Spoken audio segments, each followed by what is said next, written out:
Aprovecho, lo tengo en línea y hace mucho que no hablaba con él. Es un buen momento, cerrando la semana después de todo lo que ha pasado, en cuestiones económicas, en cuestiones políticas. Lo tengo en línea al doctor Enrique Zuleta Puceiro. Doctor, buenas tardes, ¿cómo le va? Gracias por atender. Buenas tardes, ¿cómo están? Muy bien, muy bien. Bueno, ¿cuándo viene por Santiago? Hace mucho que no viene. No he estado, pero brevemente. Bueno. No pude ir a Panorama, por supuesto. Bueno, la próxima vamos a estar aquí En entonces. cualquier momento estaré allí. Ya sabe lo que me gusta Santiago, sobre todo en este momento que el país vibra Sí, ¿no? en un tiempo electoral. Bueno, yo abrí el programa haciendo una pequeña síntesis de prácticamente que cierra el gobierno. Creo que al que más le esperaba cerrar esta semana es al gobierno, ¿no? Descansar sábado y domingo, aunque seguramente los análisis y las cuestiones políticas van a estar al orden del día. Pero financiera y económicamente cierra una semana complicada el gobierno, doctor, ¿no?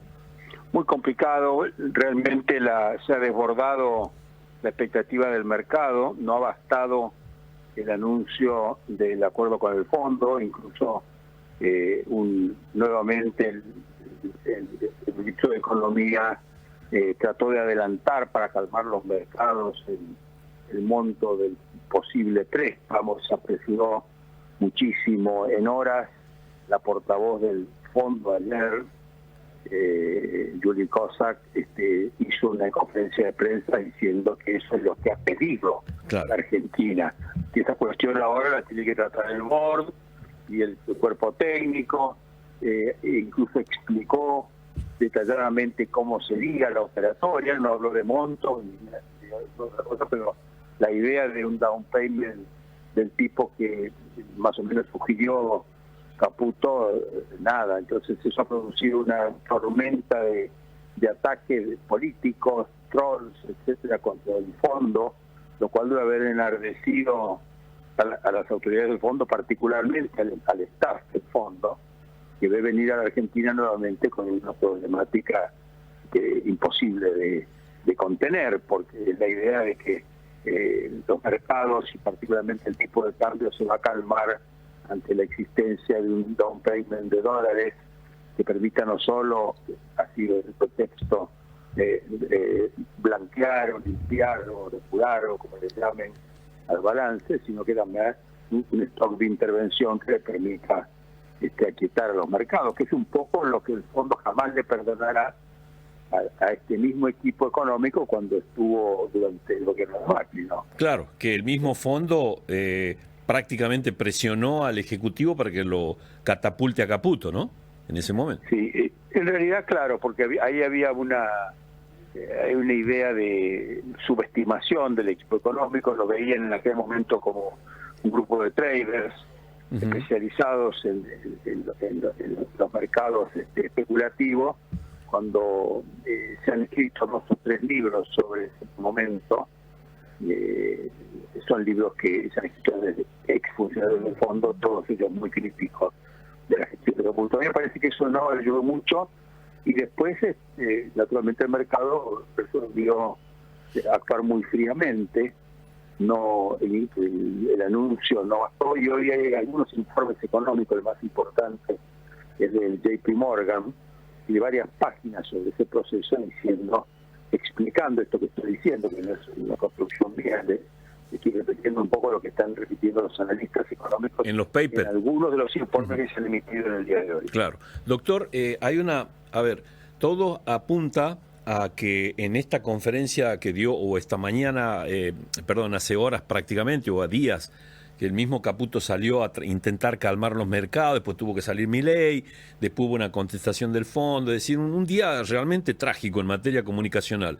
Pero yo lo ubico al problema, y usted me dirá si es así o no, si coincide o no, en aquel momento donde el mismo Caputo habló con Laje en una entrevista, y le hablaba no le hablaba al mercado, le hablaba a no sé a qué sector de la población, tal vez al que no consume mucho en materia económica, y le decía que la plata que venía del fondo iba a ser para sanear una deuda que tiene el Tesoro con el Banco Central de la República Argentina.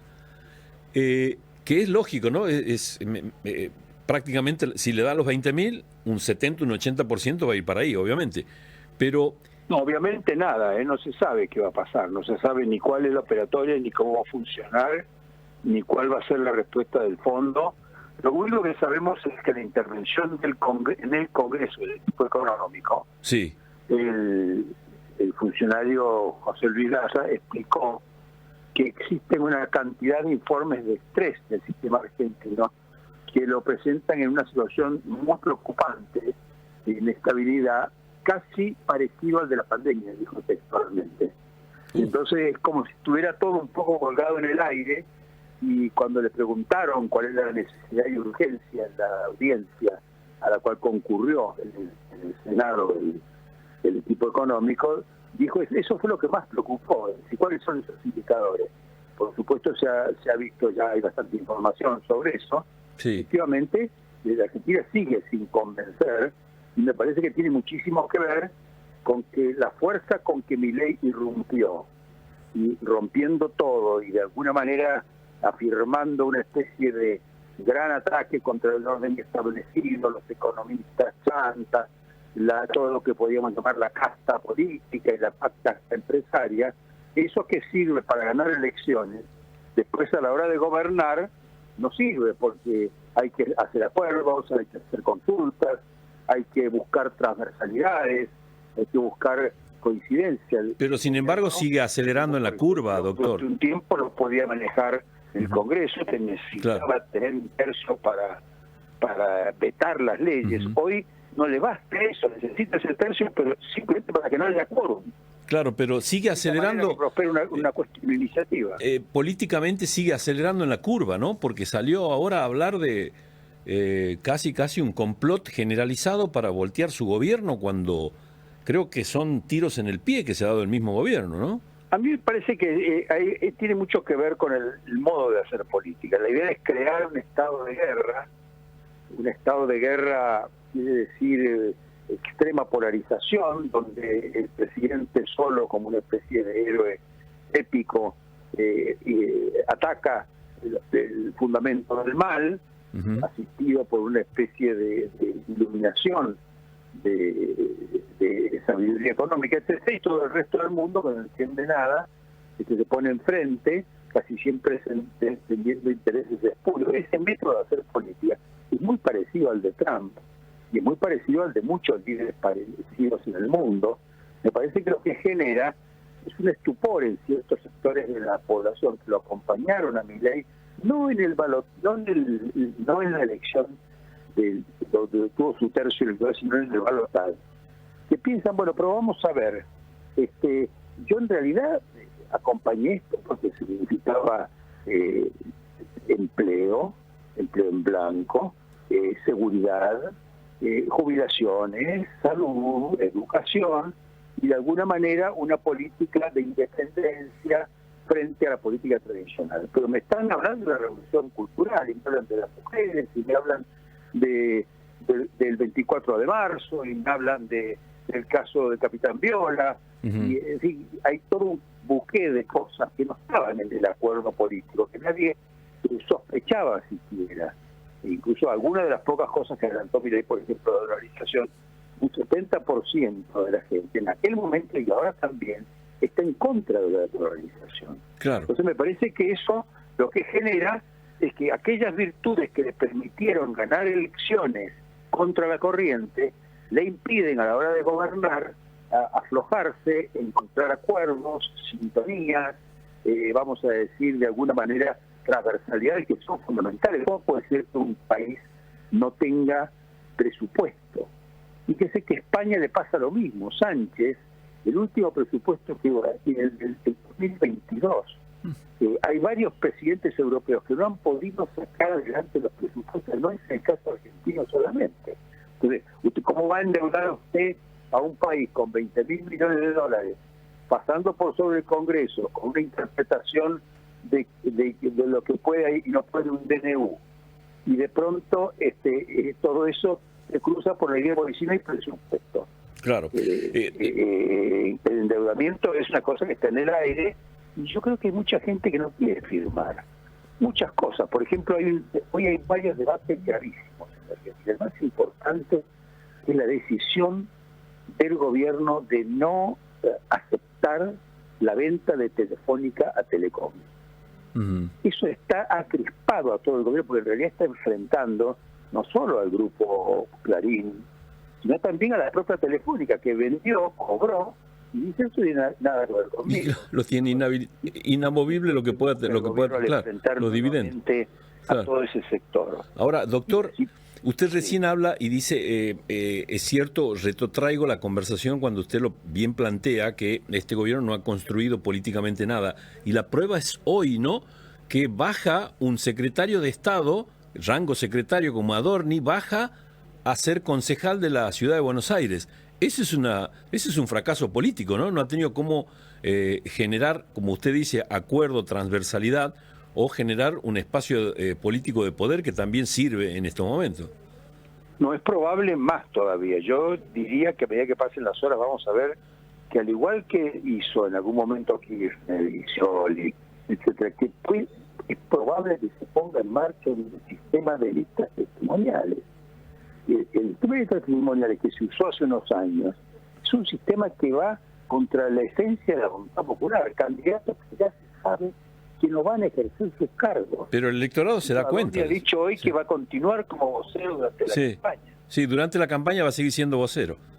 Exactamente, pero además es de esperar que pueda haber algunos otros ministros o figuras importantes de gobierno que no van a abandonar el gobierno, van a ir a las listas tratando de generar un capital político, una tensión.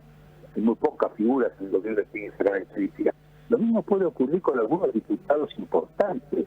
La candidatura de los Penatos son dos candidaturas testimoniales, gente que se supone que tiene cierta visibilidad y que pueden inspirar confianza, ya no general, pero al menos en ciertos sectores del electorado, y que concurren a la elección al solo efecto de darle contenido a las listas, pero sin ninguna pretensión ni voluntad de ocupar esos cargos. Eso sería gravísimo. Sería uno de los procesos, me parece a mí, de pérdida de calidad más importante que vamos a sufrir en esta elección, que ya de por sí va a ser bastante irregular muchísimo. La última consulta, doctor. Evidentemente, más allá de que es una elección en Ciudad Autónoma, pero tiene un impacto, creo que se va a nacionalizar, obviamente, la discusión, los análisis y hasta el impacto también. ¿Cómo llega ese impacto o si evidentemente va a haber un impacto en el gobierno de Javier Milei, esto que estamos conversando ahora y que mañana noche cierra en Ciudad Autónoma? No sé, vamos a ver, porque por una parte puede ser visto como, si bien le dan una importancia extraordinaria, un carácter de todo o nada, siempre es Buenos Aires, tiene una especie de matiz faccioso en la política, pero una persona que vive en cualquiera de las 23 provincias, la política porteña es una política poco, yo diría, expresiva de los intereses.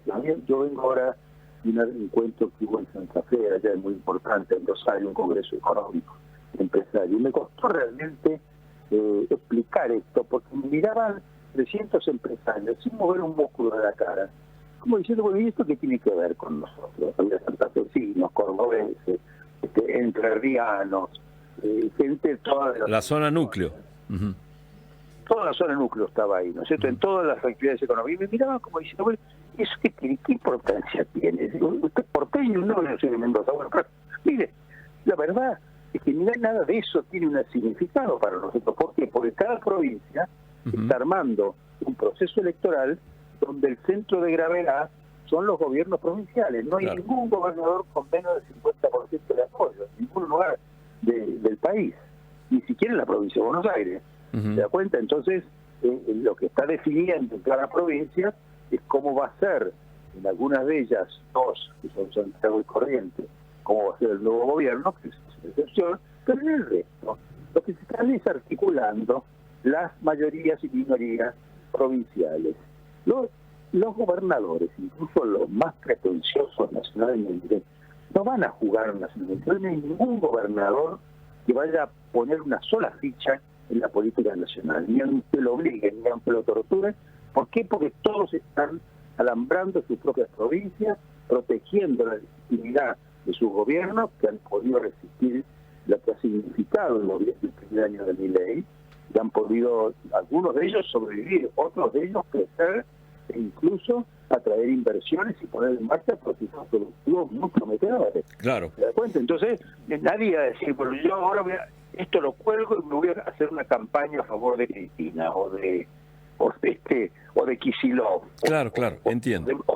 O de Macri, o de los Macri. Sí, cada uno con su pequeña aldea, digamos.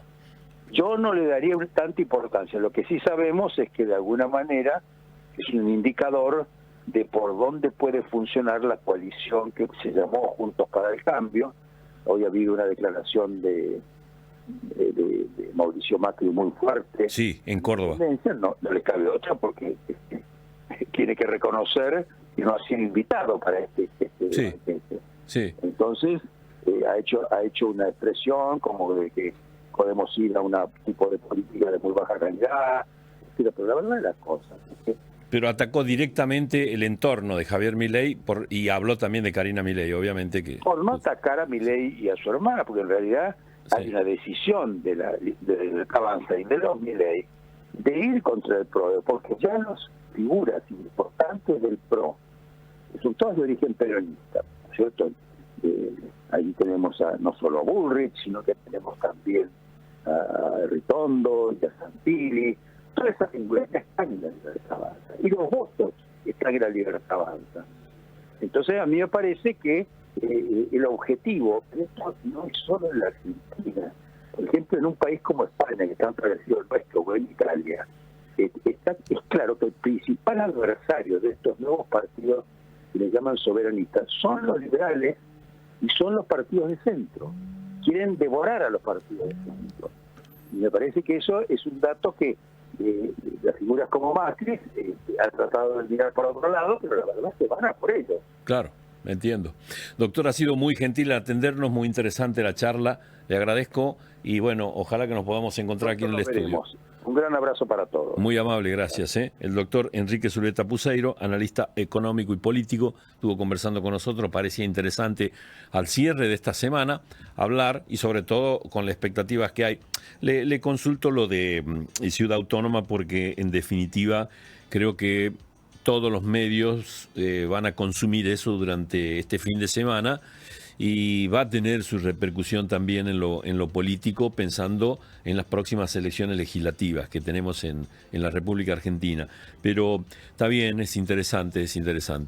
Y después, bueno, conoceremos parte de lo que le había anticipado y tocamos ahora también con el doctor Enrique Zuleta Puseiro, las declaraciones de Mauricio Macri en la Bolsa de Comercio de Córdoba, donde no envió señales, directamente envió mensajes muy claros y fuertes hacia Javier Milei, hacia Karina Milei, al entorno que tiene y sobre todo hacia lo que viene políticamente. Bueno,